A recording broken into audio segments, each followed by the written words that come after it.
Today we'll be discussing how you can use a powerful concept in marketing, the 5-step user journey, to improve your creative strategy, grow your community, and help get your content closer to a career. The user journey is a marketing model to help map a comprehensive strategy, putting all the pieces together beyond a customer just buying the product. This is one of my very favorite models to reference in my career, but I've realized it's particularly useful to creators developing their content strategy. Remember to subscribe if you're not already, and leave a like if you learned something in this video. Now let's get started with the user journey model. First off, bear with me. Even though the user journey model helps describe customer behavior in business, we can apply this model in a nearly identical way to you and your content. Like, just replace customers with audience, business with content. You get the idea. Instead of customer behavior in business, we have audience behavior in content. Now, does that sound useful to you? We'll go over the 5 steps of the user journey and make it relevant to you. We'll discuss how each step works for creators who primarily make content on YouTube. Also, remember that models are approximations of reality. They're not perfect, but they do help us understand and predict things. That said, they're far better than nothing. Let's begin with step 1. Awareness. The first step in the user journey is awareness. A customer cannot buy a product that they don't know exists. So in business, this is when a customer first finds out about a product or service. In the case of your content, this is when a viewer first finds out about you. And in the awareness stage, a customer doesn't need to buy or even think about buying the product. They just need to find out it exists. Just like how a potential viewer can see that your video exists, but doesn't actually click on it at this stage. What strategies can you apply to boost awareness on YouTube? With regards to YouTube, the touch points of awareness that you might think about are the following. Someone sees your video, whether via search or via the algorithm. Or someone finds out about you and your content through seeing you in a collaboration with another creator. Basically, awareness is when the audience finds out you exist in some way, shape, or form. And creators can make the most of the awareness stage by improving their titles and thumbnails, building relationships with other creators for collaborations, using higher visibility media like shorts or TikToks, or anything else that makes a potential viewer more likely to click on your content, or otherwise find out about you. Step 2 is consideration. If a customer starts to think that a product may be relevant, consideration begins. This is when the customer, as per the name of the step, considers making a purchase. When it comes to your content, we can estimate that the consideration phase is the time between a viewer finding out about your content and hitting the subscribe button. Now, how can you optimize the consideration phase of your content? If consideration is more or less when somebody watches your videos and considers subscribing, how can you get them to subscribe? First and most importantly, simply improve your content. The better the content, the shorter the time between awareness and subscribing. Similarly, if one piece of content isn't enough to earn a subscription or follow, consider making clusters of content. This is content that's all in like a similar topic or subject matter that the YouTube algorithm will almost certainly recommend if a viewer watches one video in a cluster. For example, I have many ocarina related videos. Someone who watches one ocarina video is more inclined to watch more. So if I have more and the algorithm pushes these videos to that viewer, they will probably watch more and be more likely to subscribe. And the time the consideration phase lasts can really vary. If you're lucky, someone could watch one video and instantly subscribe because they loved it. But if that's not the case, you really know you're on the right track if somebody is more or less actively seeking out your content, even if they're still undecided on subscribing. Step 3.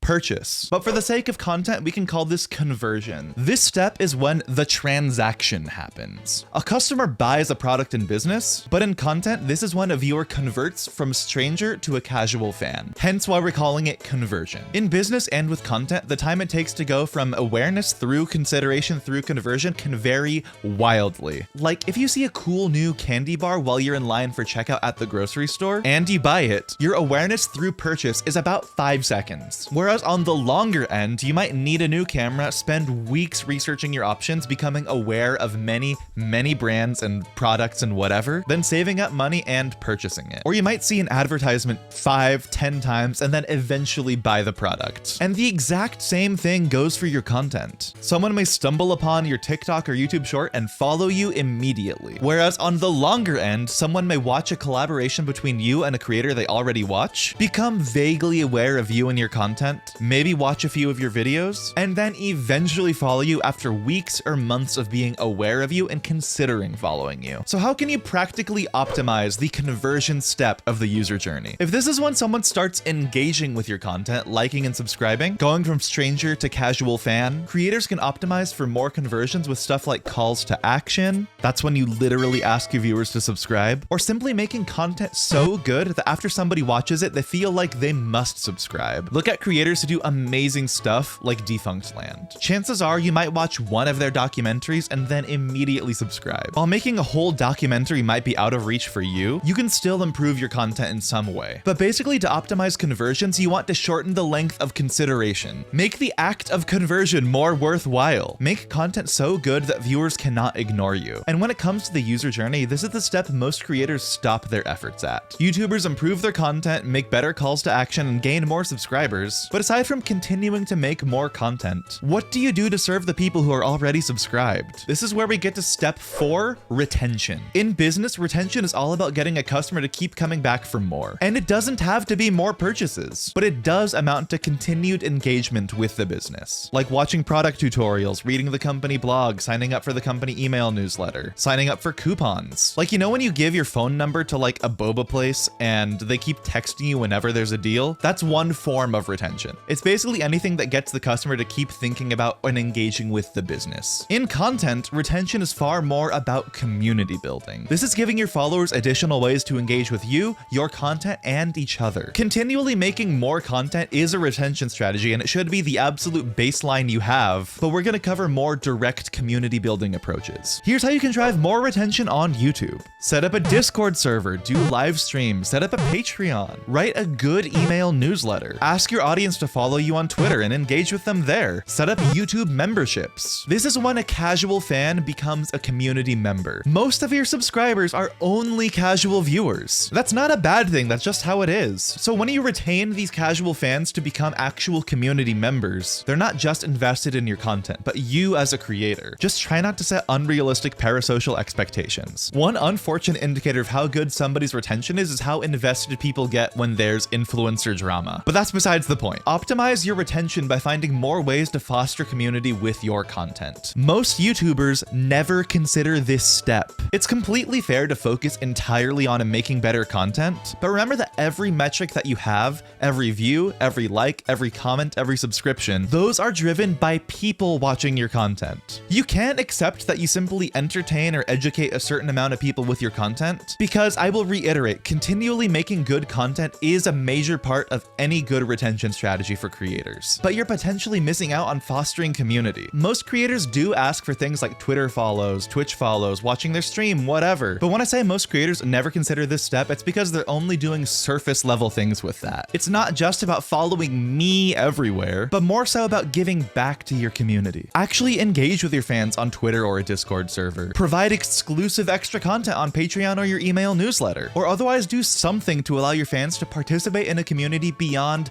just the YouTube comment section. And what you give to your community, you often get back with step 5. Advocacy. Advocacy is when a customer goes forth and, well, advocates for a product. This can be leaving good reviews, telling friends or family, posting on social media, or anything of that sort. With your content, it's very similar in the sense of sharing and like telling people about your content. But for the sake of this relatively approximate model, we'll also consider any ways viewers can support you beyond typical engagement. Typical engagement being stuff like liking and commenting, because if they're at the advocacy stage, they're definitely already subscribed. The very biggest takeaway to consider here is that advocacy leads back to awareness.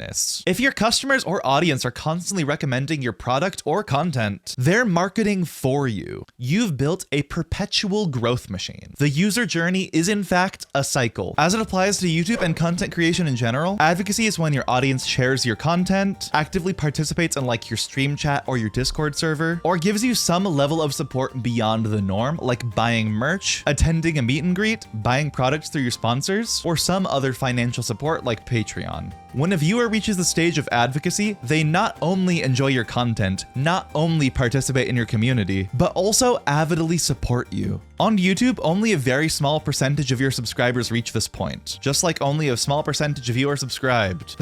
But I would wager that anyone can build a career off of 1,000 advocates. Not like a rich career, but a sustainable one. This is a concept that's pretty well covered in Kevin Kelly's essay 1,000 True Fans. 1,000 customers is a whole lot more feasible to aim for than 1 million fans. Millions of paying fans is not a realistic goal to shoot for, especially when you're starting out. But 1,000 fans is doable. You might even be able to remember 1,000 names. If you had one new true fan per day, It'd only take a few years to gain 1,000. If you have 1,000 supporters who pay $5 a month on Patreon, who buy your merch when it drops, or simply share your content when it comes out, you've basically made it. At least when you consider that you still have things like ad revenue, sponsorships, and other stuff on top of this. And then advocacy helps build awareness to continue the cycle. 1 million subscribers is a goal most creators will never reach. But 1,000 advocates? That's a lot more doable. And here's a quick warning for audiences who reach the advocacy stage. Be careful of creators who promote scams. As we've seen with the many things uncovered by CoffeeZilla, such as Logan Paul's crypto schemes, many people lost a lot of money because they simply believed in him. Anytime you want to financially support a creator, make sure that it's something reasonable, that you can afford, and that the expectations are clear. Like, for example, you know you don't get a donation back. If you feel suspicious about it, don't do it. Knowing you'll lose $60 buying merch is one thing, but thinking you'll become a millionaire in a crypto scheme and then actually losing thousands of dollars, that is not good. While I generally recommend that creators treat their content more like a business, businesses run by creators still deserve similar scrutiny that you'd give to corporate operations. Just because a business is run by your favorite YouTuber does not mean that that business is infallible. And that pretty much covers the 5 steps. But we only went over it as it applies to YouTube. What about Twitch and TikTok? When it comes to the 5-step user journey, most creators do typically miss a step or two, depending on the platform they create on. YouTube content generally serves awareness through conversion really well. However, streamers on Twitch are a lot better at promoting retention and building advocacy, much more so than YouTubers. But streaming is so much harder to build awareness on. In general, viewers only watch streams after they discover somebody's content somewhere else, like YouTube or TikTok. Like, I don't think I've ever browsed Twitch. I found people on YouTube and then started watching their stream, but I don't think I've ever found somebody just by browsing Twitch. Thus, in most cases, streaming alone neglects the awareness step of the user journey. As someone who's coordinated numerous brand deals, especially with Twitch streamers in my career, their greatest strength by far is their ability to foster community, the retention and advocacy steps. But many of them tend to have pretty stagnant growth if their focus is streaming, since they don't drive much awareness other than through the advocates that promote their stream for them. If you have 10,000 Twitch followers and let's say 50 of them are hardcore advocates, you might reach 50 new viewers per month through those advocates, without collaborations and if you only stream, that is. And you'll probably drain followers each month as well, because ironically the best way to grow as a streamer is not to stream. Make videos on TikTok and YouTube that funnel viewers to your stream. The point is, streaming alone is really lacking in awareness. And without awareness, you don't get to any of the other steps, other than through your advocates who promote for you. With TikTok, you get the very best awareness opportunity by far, but given how bite-sized TikTok content is, it's really hard to get anything past somebody hitting the like or follow button. TikTok has so many amazing tools to engage with other creators and otherwise help drive more awareness to grow your audience. But it's just not great for deeper community building. Considering the pros and cons of each platform, here's an example for how to fully develop your user journey. YouTube, Twitch, and TikTok generally have their strengths, but each platform is generally lacking in some step of the user journey. So sometimes the very best user journey will span multiple platforms. So we'll go rapid fire with this. First, awareness. Post TikToks, YouTube Shorts, and Instagram Reels to help drive broad awareness. Focus on improving your titles and thumbnails. Clickbait is fine if it's true. Build real relationships with other creators. A viewer finding out about you through a creator they already follow is much higher awareness than them just stumbling upon your video thumbnail. Next, consideration. Here's a question. If somebody sees your video's title and thumbnail multiple times, will they be more or less likely to click on it? I often will see thumbnails for a video that I'm interested in, and if they really spark interest, I'll add it to my watch later or my current queue. This is consideration at work. Next, focus on improving your content so that people enjoy it so much that they hit follow. If your content sucks, people will not follow you. It's that simple. Basically, position yourself and your content such that it just feels like somebody must follow you if they watch something of yours. Which leads us to conversion. I will keep reiterating this. Make sure your content is good enough to warrant liking, commenting, and subscribing. And as long as your content is good enough to warrant a follow, consider calls to action to remind people to do so. Very many people stumble upon content, really like it, and then just don't hit follow because they don't remember to. Don't let conversion be your final step. Next, Retention. Your absolute baseline for your retention strategy should be continuing to make content for your audience to come back to. Otherwise, anything else you do won't really matter. But if you are continually making content, give your viewers ways to engage with you other than the comment section, and ways to support you other than liking and subscribing. Make an email newsletter, a Patreon, a Discord server, and let your audience know that they can reach you on Twitter or on your stream if relevant. Most importantly, whatever you ask your audience to engage with should be worthwhile in and of itself. A dead Discord is pointless. Why follow you on Twitter if the only things you post are self-promotion? If you advertise particular perks on Patreon, be true to those. If you don't have the time to devote to building something great for your community on Twitter, Patreon, or a Discord server, having nothing is better than having something disappointing. Do what you actually have time for, and don't bite off more than you can chew. And you can maintain boundaries with your audience as you do these community engagement activities. Like, for example, maybe you only respond to your community during streams via chat. Maybe you simply don't check Twitter DMs. Maybe your audience only gets access to your Discord server if they support you on Patreon or subscribe to your email newsletter. You don't need to give your audience complete access to your life, and you should never feel obligated to do so, or to give more than you feel comfortable with. But giving back at least a little bit is what really drives retention and promotes advocacy. Okay, that one wasn't very rapid fire, but next, advocacy. If you've built a very solid community through retention strategies, you should have some advocates. Give them opportunities to further support you, like encourage them to share videos, release high quality merch, or maybe add higher support tiers to your Patreon or YouTube memberships. Remember that 1,000 advocates is enough to build a real career off of. And also remember that your audience generally does want to support you, at least if they reach the point of advocacy. You're only exploiting them if you scam them, charge really unreasonable prices for your merch and stuff like that, or set really unrealistic parasocial expectations. Like saying, I love all my viewers, they're my friends, is just not true. And even more importantly, when it comes to advocacy, make sure your content maintains the quality that led people to become advocates in the first place. You can have someone who supports you 100% as a creator, who will share everything that you post, but if you let your quality really slip, it doesn't matter if they share, because it'll be crap that they share. And last, remember how each step feeds into the next. It is a cycle. How will your awareness strategies drive people to consider converting to becoming fans? Then how can you drive retention with your fans to build a community and eventually develop advocates who fully support you? And to repeat something from the beginning, models are only approximations of human behavior. The 5 steps of the user journey are fluid and gooey and often do blend in with each other. If you're stuck and feel like something you're doing applies to multiple steps, it probably does. Don't sweat it. And many creators do succeed with imbalanced user journeys or not even trying on some parts of their user journey. To succeed as a creator, the most important thing to focus on is making better content and building a better community. But considering the 5 steps of the user journey, awareness to consideration to conversion to retention to advocacy and back to awareness, is supremely helpful for developing a strategy to intentionally make better content or build a better community. In conclusion,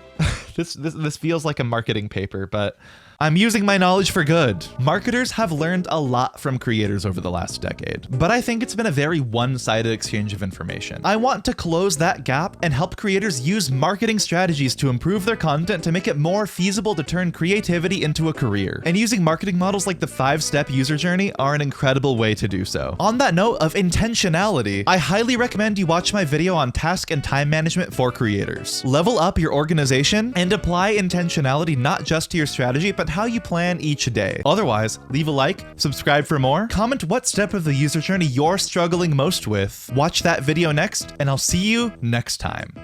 Happy creating.